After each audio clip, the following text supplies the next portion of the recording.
Hello, and welcome to the Geopolitics Explained podcast. Last episode, I discussed military geography in the Indo-Pacific, with a specific focus on Chinese and American assets. The region sees territorial disputes, and China hoping to break out the first island chain. This stretches down from Japan, through Taiwan, the Philippines, and down to Borneo. This geography can either contain China, or they can attempt to push beyond it. But if we look further afield in the region, there are other geographic aspects that China has to contend with. There are multiple choke points, and China is pursuing strategies to limit the impact of these choke points if they were to be weaponized. So, in today's episode, we're going to discuss what choke points are important for China to consider, and what strategies are they pursuing to limit the damage if they were weaponized. Also, despite China pursuing strategies to reduce risk, I'll explore if China can fully protect itself if a geopolitical adversary was to weaponize these choke points. So, to begin, these choke points range from immediate naval breakout choke points to energy lifelines to strategic extended choke points from other regions around the world. So I'll start by discussing these choke points. Firstly, as I alluded to last episode, we have the Taiwan Strait. This narrow waterway sits between China and Taiwan, and it is crucial for China's naval assets seeking to access the Pacific. However, in response, the United States and allied ships often sail through the strait to demonstrate freedom of navigation. We also have the Luzon Strait. This sits between Taiwan and the Philippines, and this is one of the few deepwater passages from the South China Sea into the Pacific. For China's breakout strategy, this strait is vital, especially for its submarine fleet. As I also alluded to last episode, we have the Strait of Malacca. This connects the Indian Ocean with the South China Sea. Around 60% of China's oil exports and more trade pass through here. The United States also sits close to this strait, with bases in Singapore specifically. China sees the geography of the Strait of Malacca as a large vulnerability and often refers to this as the Malacca Dilemma. We also have the Sunda Strait and the Lombok Straits. These are alternatives to the Strait of Malacca, but they are narrower, less efficient, and less practical for most shipping. Moving further afield now, and I also want to introduce the Strait of Hormuz into this topic of potential choke points. Despite being outside of the Indo-Pacific, the Iranian-controlled strait is vital because of Chinese imports of oil and natural gas from the Middle East. Iran itself wouldn't block the strait because it needs its oil exports, as I've discussed many times before. But the strait and the flows through it could be negatively impacted by a war in the Middle East, especially one involving Iran. The final choke point that I want to discuss is the Andaman Sea and Indian Ocean access. Indian naval bases can effectively monitor Chinese shipping in this region, and India has a level of access and vision over China's sea lanes from Malacca and out into the wider Indian Ocean. This again could be another potential risk for China. So, with these choke points existing in China's geography, they will likely want to reduce the likelihood that these choke points can be weaponized against it. With this being said, what such strategies do we see China actively pursue today to limit this risk? The first major strategy for China to reduce maritime choke point risk is the Belt and Road Initiative. The overland trade routes run from China through Central Asia and towards Europe via road and rail. This bypasses the maritime choke points and reduces reliance on potentially hostile blockages of key sea lanes. Some goods can also see shorter transit times by rail in comparison to maritime trade.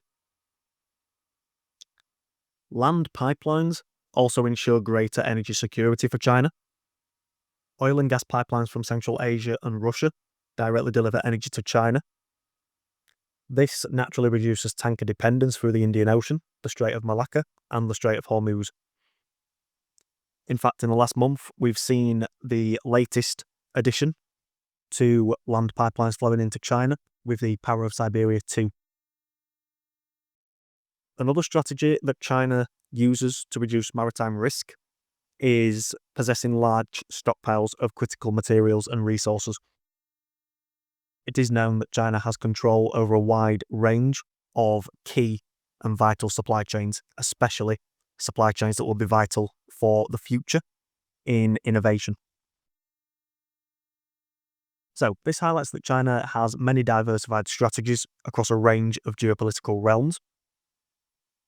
And the Belt and Road Initiative acts as China's biggest insurance policy against maritime pressure, where the United States is still the world's strongest naval power.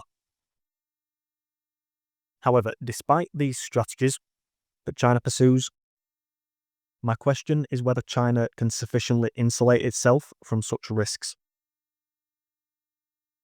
To frame this question, I want to introduce an article that many people will have seen from January of 2024. This was the article published by Bloomberg that explored the economic damage should China invade Taiwan. They discussed in this article that the cost to the world economy would be $10 trillion.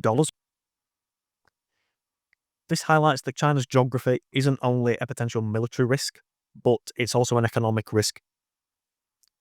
China is so embedded in global supply chains, in energy access, and in export dependency that any conflict would also hurt China, even with its diversification strategies.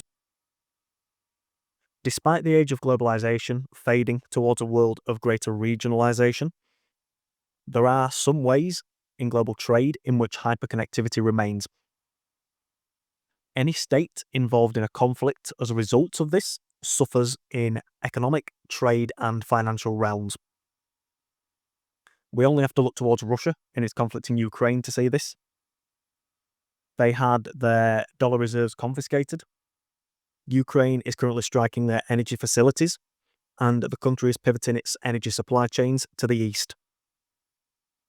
It can be debated how well Russia has adapted to these changes, but these shifts won't have occurred without significant resource relocation and with entire geopolitical strategy pivots. Both of these will require time and capital. I've brought this up because this highlights the difficulty of conventional war in the modern age, and the fact that modern conventional war is so difficult in the modern age acts as a deterrent against the pursuit of such war. So, to connect all these points I've made, the point here is that conflict, especially conventional conflict, would hurt China because it's short-term and reactive, and because China is deeply embedded into this hyperconnected world. For decades, China has played the long game, and as a result, its tailwinds have naturally accrued to its advantage. With this being said, why would China pivot from this long-term strategy by pursuing aggressive geopolitical moves that would damage it? The short answer, in my opinion, is that China wouldn't pursue such moves. China won't aggress against another nation in a conventional format because this would place them in a worse position in multiple realms, including geopolitically, economically, financially, and in trade. Where this changes is when we introduce unconventional hybrid war. China has been accused of cyber operations for decades. The Digital Silk Road by Jonathan Hillman is a great book that covers this topic.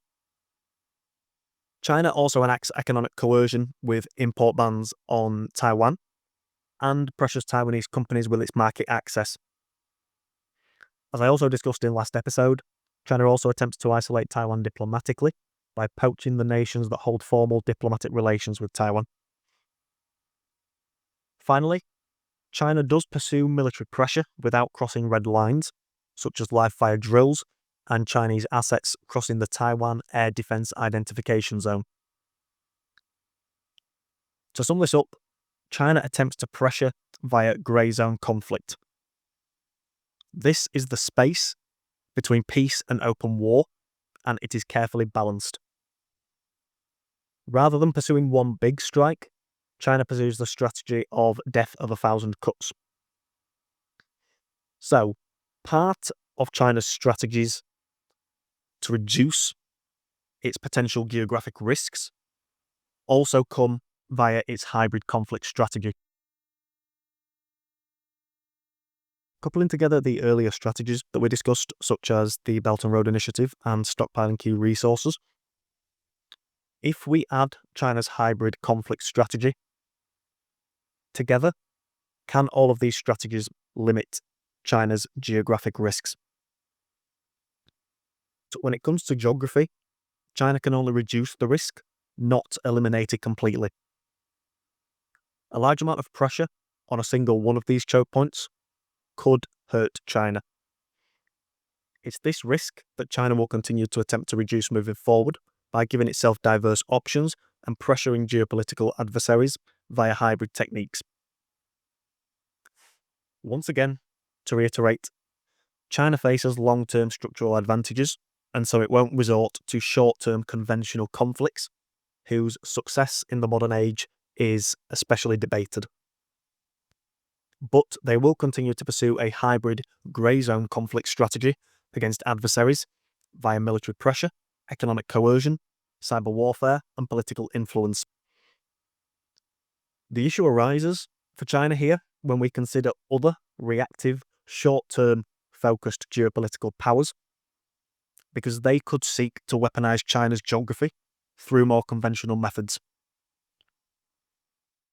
I understand that today this all seems rather unlikely, but in coming decades, as the United States seeks to defend its position as a global superpower, I'd argue that such strategies could grow more probable. So, to finish, during this series, I've covered China's tailwinds and strategies of playing the long game. On the other side of the Pacific, the United States is seeking to bring power and leverage back home. In other regions around the world, especially Europe, the United States can ultimately get what it wants. But against China, the topic of leverage is an incredibly interesting one. It's this issue and the topic of leverage, specifically when it comes to China and the United States, that I'll discuss in next episode. That's all for today. If you enjoyed this episode, why not leave a review on the podcast platform of your choice? I've been Dylan, and I'll talk to you next time.